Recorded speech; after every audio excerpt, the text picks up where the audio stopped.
Fala galera, sejam bem-vindos a mais uma exposição bíblica trazida a você pelo Seminário Bíblico Palavra da Vida. E sem mais delongas, vamos para a exposição.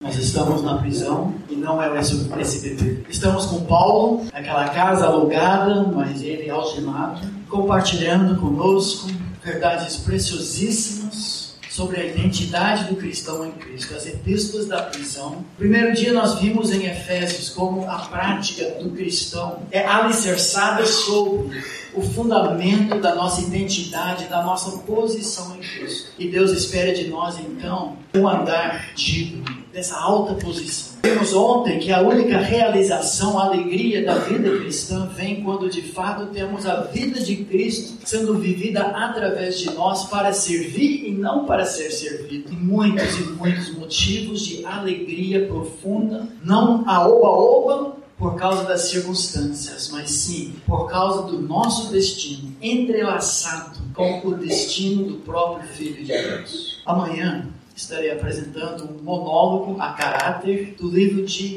Filemão. É a mensagem sobre perdão personificado. Um escravo perdoado pelo seu próprio mestre. Mas talvez de todas essas mensagens, é a mensagem do livro de Colossenses que mais me empolga. O privilégio que temos hoje no livro mais cristocêntrico em toda a palavra de Deus, talvez junto com o livro de Hebreus, de simplesmente hoje meditarmos alguns minutos sobre a centralidade do nosso Salvador, sobre a pessoa de Jesus Cristo como sendo o foco da nossa vida e o foco do nosso ministério. Uma das coisas que me preocupa muito em nossas vidas, você como seminarista, nós como equipe, mas também como ministros do Evangelho, são perigos ocupacionais. Em primeiro lugar, a perda do nosso primeiro amor. É o mal ocupacional ou vocacional daqueles que debruçam sobre a palavra de Deus desde a hora de acordar até a hora de dormir, capela todos os dias, muitas aulas cheias de conteúdo bíblico,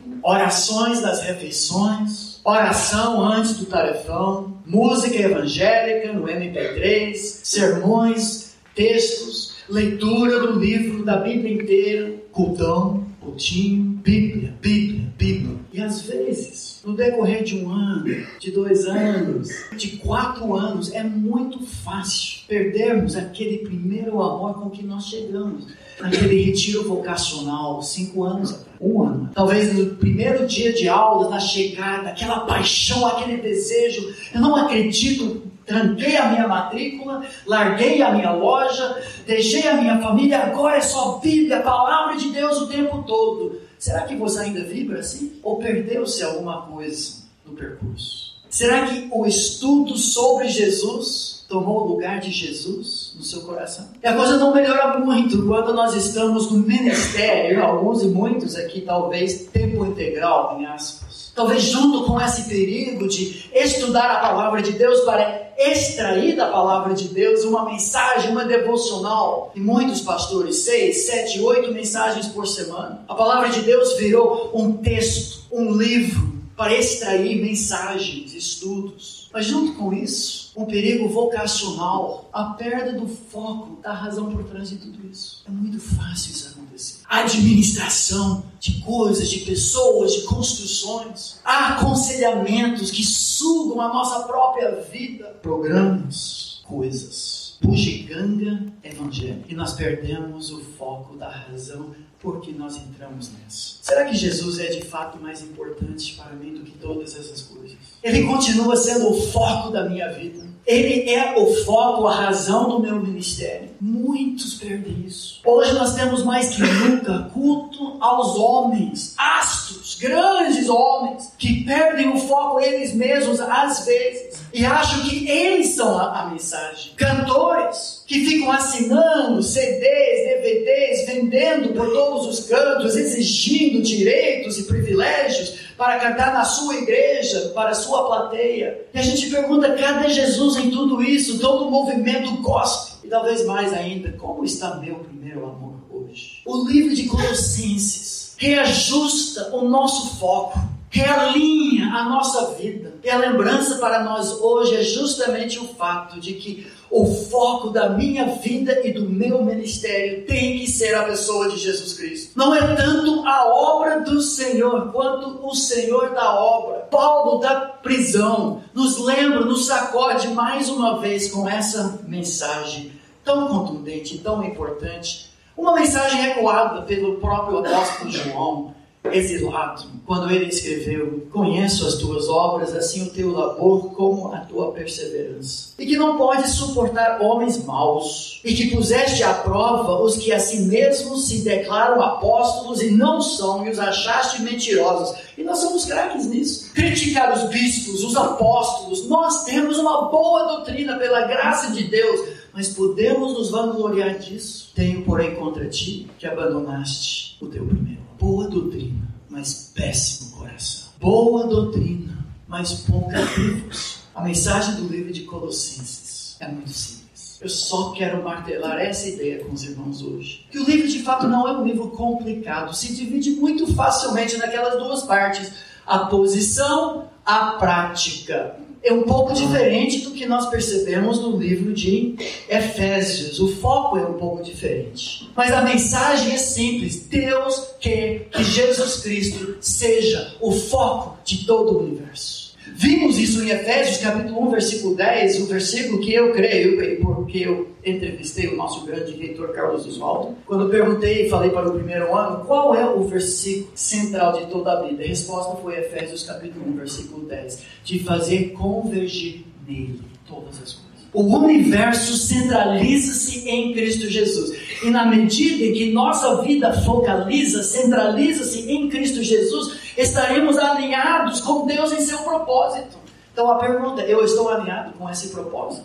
Exaltar a Cristo Jesus é o foco da minha vida? É a razão por que eu acordo? Quando abro a boca para ensinar a minha classe de adolescentes no sábado à noite, domingo pela manhã, no meu ministério de fim de semana, meu alvo é exaltar a pessoa de Jesus, falar bem de Jesus, abençoar Jesus no sentido correto do termo? Ou é tudo sobre mim? Ou é sobrevivência? Ou é mais uma aula? Como vimos em Efésios, é mediocridade em nome de Deus, ou é excelência em nome da majestade de Deus? É um Deus mesquinho, é um serviço mesquinho, ou exaltado, elevado?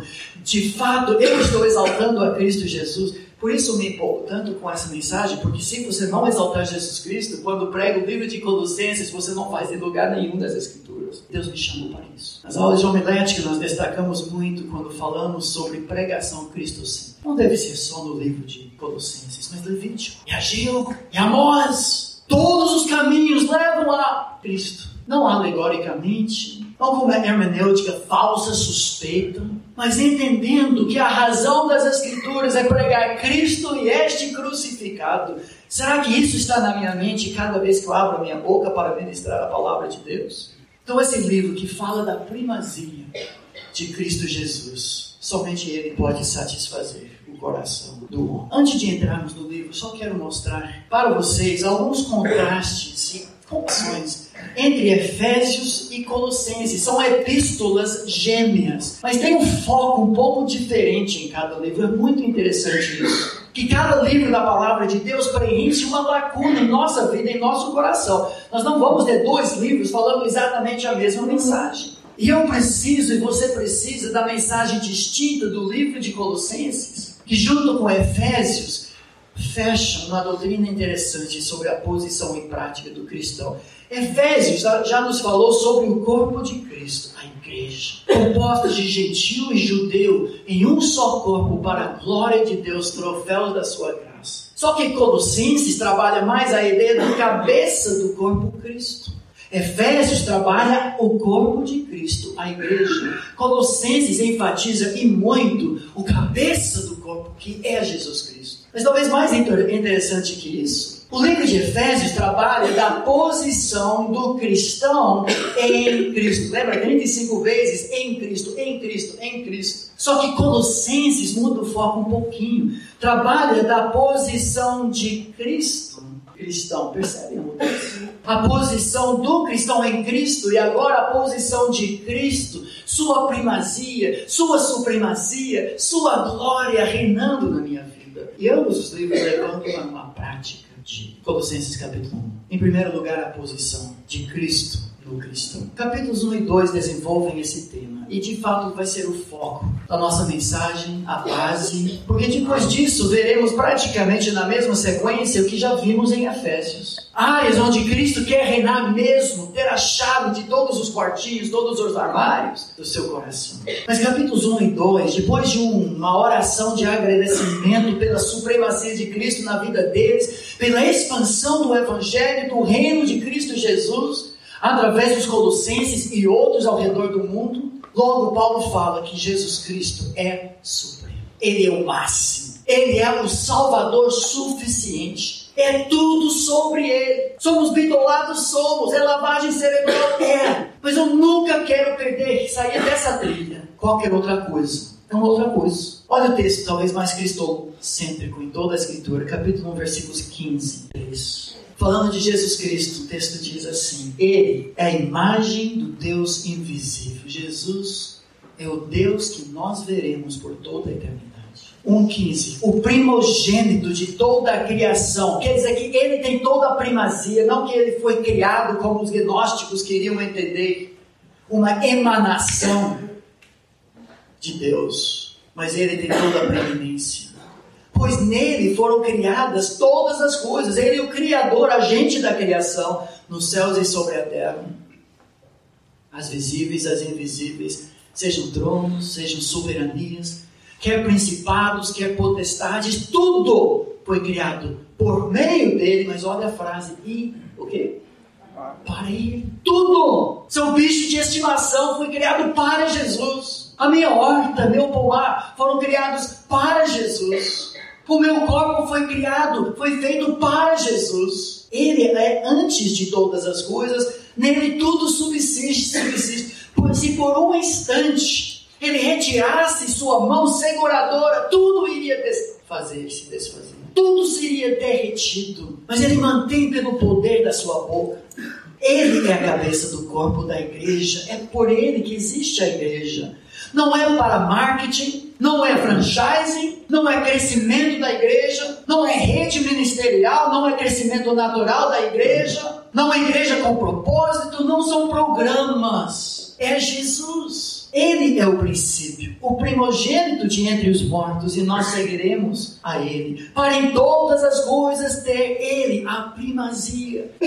É com essa razão que você acorda exaltar Jesus Cristo, porque aprove a Deus que nele residisse toda a plenitude, e que havendo feito a paz pelo sangue da sua cruz, por meio dele reconciliasse consigo mesmo todas as coisas, quer sobre a terra, quer nos céus. Voltem esse texto, sublinhem todas as vezes que a palavra todo ou toda se repete. De fazer convergir nele todas as coisas no universo. Ele é a razão da nossa existência. Depois disso, versículos 24 a 29 mostram como Jesus é supremo no nosso serviço. Se essa posição de Cristo no cristão, agora o meu serviço deve refletir esse fato. É Cristo o meu ministério. É Cristo a minha pregação. É Cristo a minha aula de escola bíblica dominical. É Cristo o meu discipulado. É Cristo o meu aconselhamento. É Cristo a minha evangelização. Não é sobre nós. Não é sobre o homem. Não é sobre saúde ou prosperidade ou programas. Não é sobre outras mensagens. Nosso ministério tem sido muito voltado para a família, fortalecer famílias, mas não pode ser o foco. O foco é Cristo. Missões é coisa fantástica. Muitos de vocês têm paixão por missões,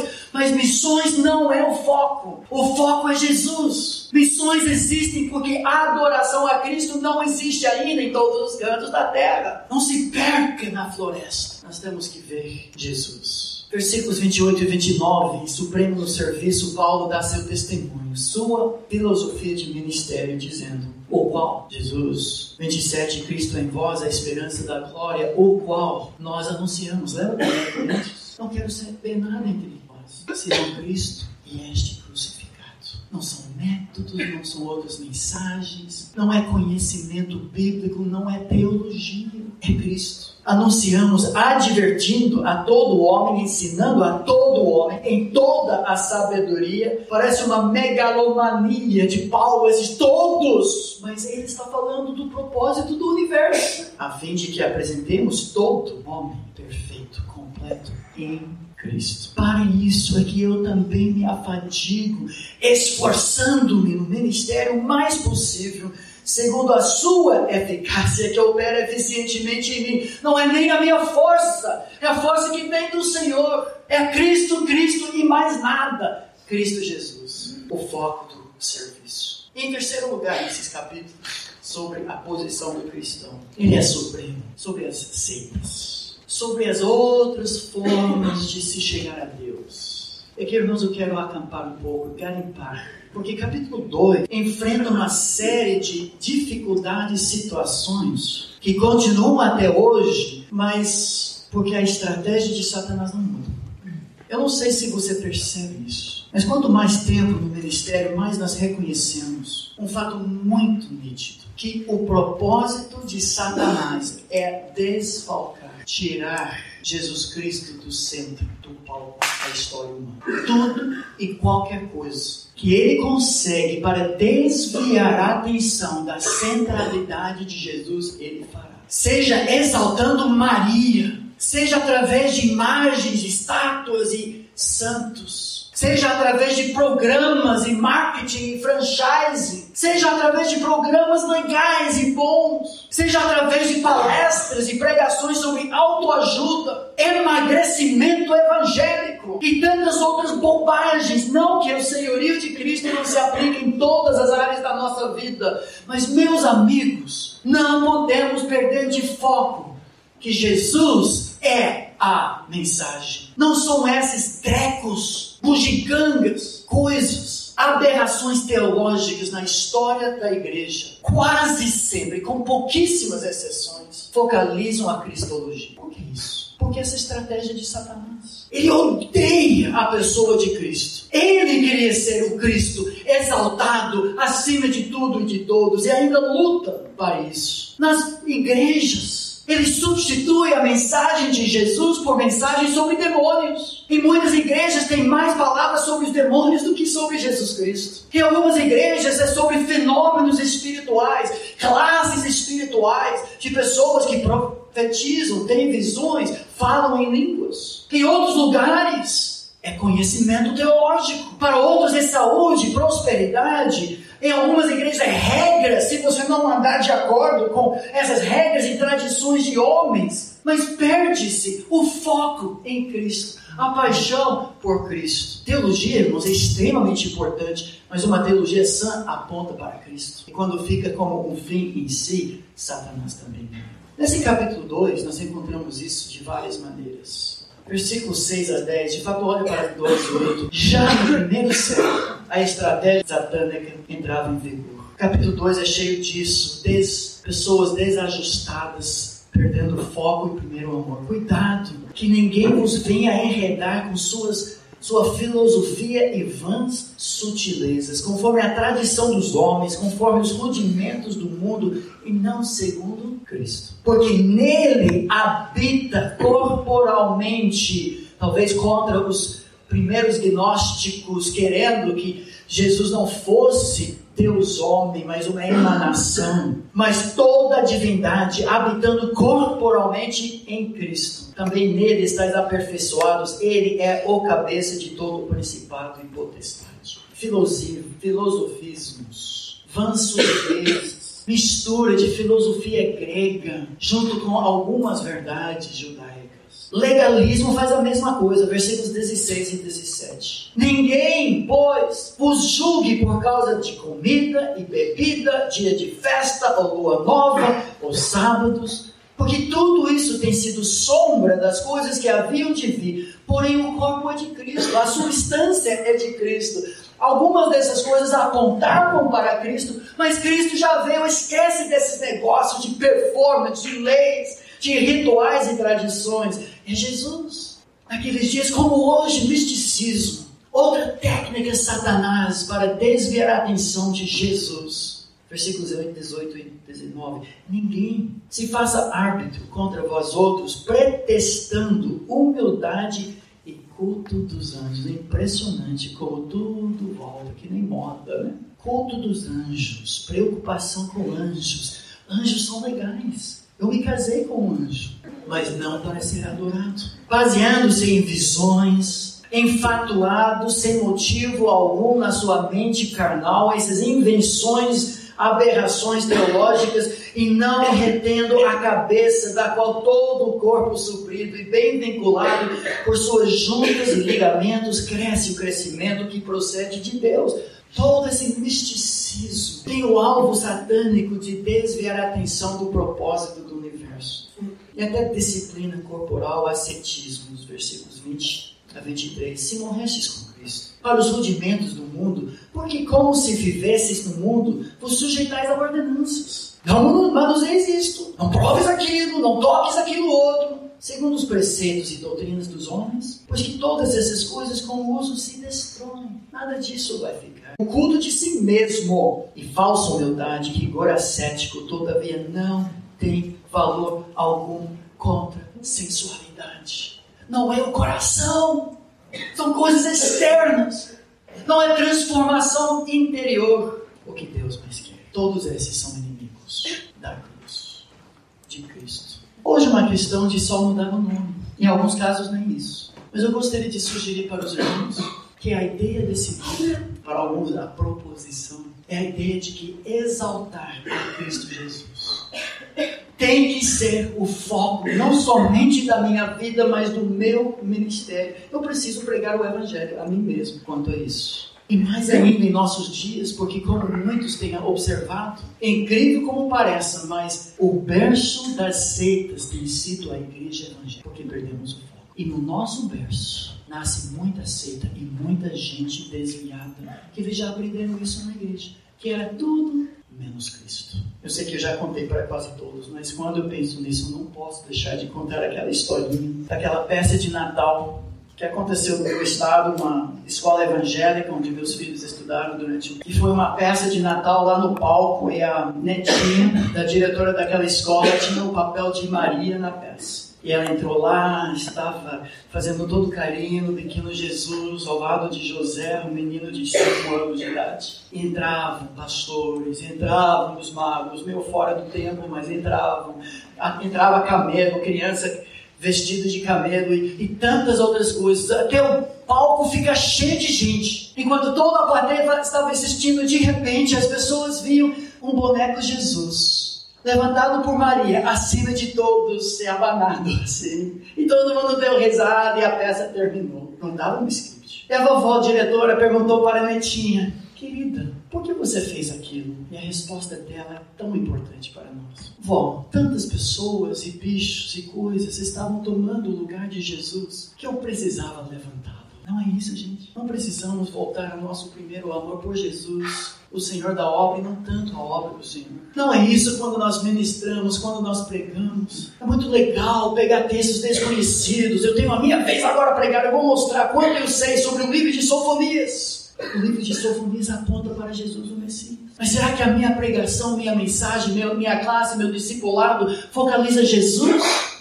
Ou será que eu faço parte desse plano de desviar a atenção para outras coisas? Eu espero que não.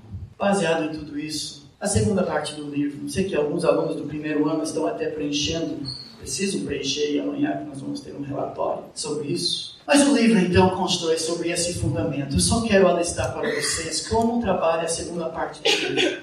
Algumas perguntas diagnósticas. Cristo de fato reina em minha vida? Capítulos 3 e 4 trabalham agora sobre Cristo no cristão e a prática do cristão com Cristo. É praticamente uma repetição de algumas coisas que nós já vimos. Capítulo 3, versículo 1 e 2 faz essa dobradiça. Portanto, à luz da centralidade de Jesus Cristo, se fostes de fato ressuscitados, juntamente com Cristo, buscai as coisas lá do alto. Onde Cristo vive, não é as coisas lá do alto, é Cristo no alto. Onde Ele vive assentado à direita de Deus com toda a autoridade, todo o poder, toda a majestade. Pensai nas coisas lá do alto, meu.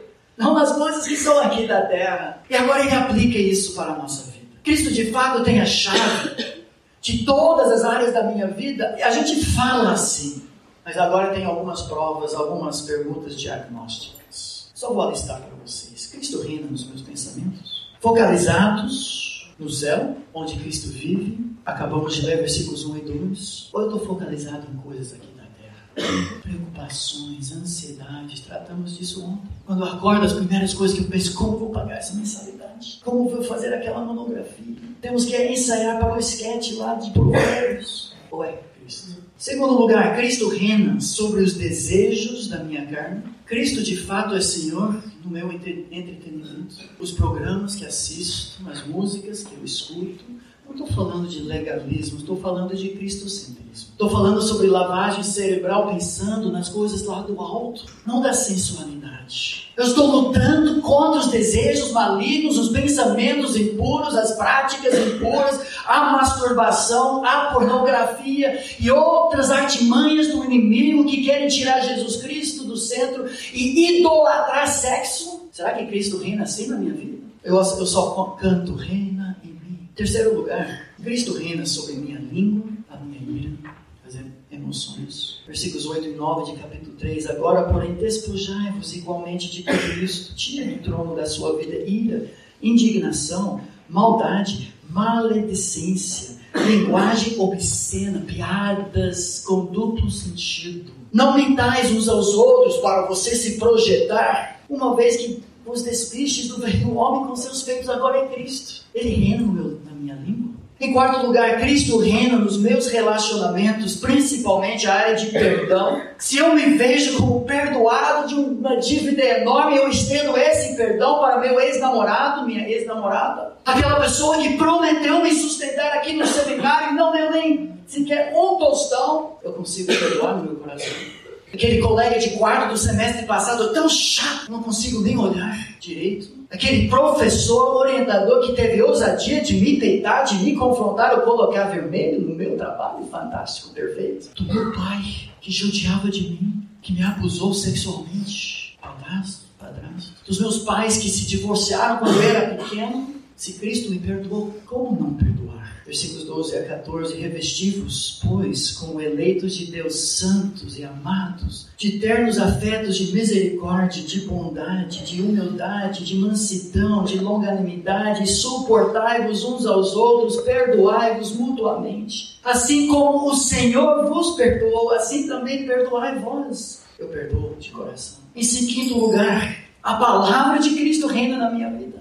Eu acho, alunos de grego, mais uma vez, que essa frase, palavra de Cristo, é o que se chama um genitivo objetivo. A palavra sobre Cristo. É a ideia que nós temos em todo esse livro. A palavra que é sobre Cristo, de capa a capa, domina, reina, literalmente faz sua morada na sua vida. Está à vontade, chega no centro do seu coração, tira sapato, entra na poltrona e liga o televisor da sua vida, totalmente à vontade. Interessantemente, no texto, habite ricamente em vós a palavra de Cristo, instruindo-vos, aconselhando-vos mutuamente em toda a sabedoria, louvando a Deus com salmos e hinos e cânticos espirituais. Parece que a música é chave de fazer com que a palavra habite em nossos corações, em todos os sentidos. Depois disso, ele fala sobre o lar.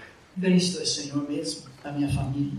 Capítulo 3, servos, 19, maridos, amai a vossas esposas, não as trateis com amargura. Filhos, em tudo obedecei a vossos pais, esposas, sede submissas aos próprios maridos. Cristo está à vontade no lar, sobrenaturalmente fazendo com que as mulheres, esposas, se submetam aos seus próprios maridos, alinhando-se debaixo dessa liderança, iguais no ser, diferentes no fazer. Maridos vivem a vida de Cristo no lar, servindo a todos. Penúltimo lugar, Cristo reina no meu trabalho.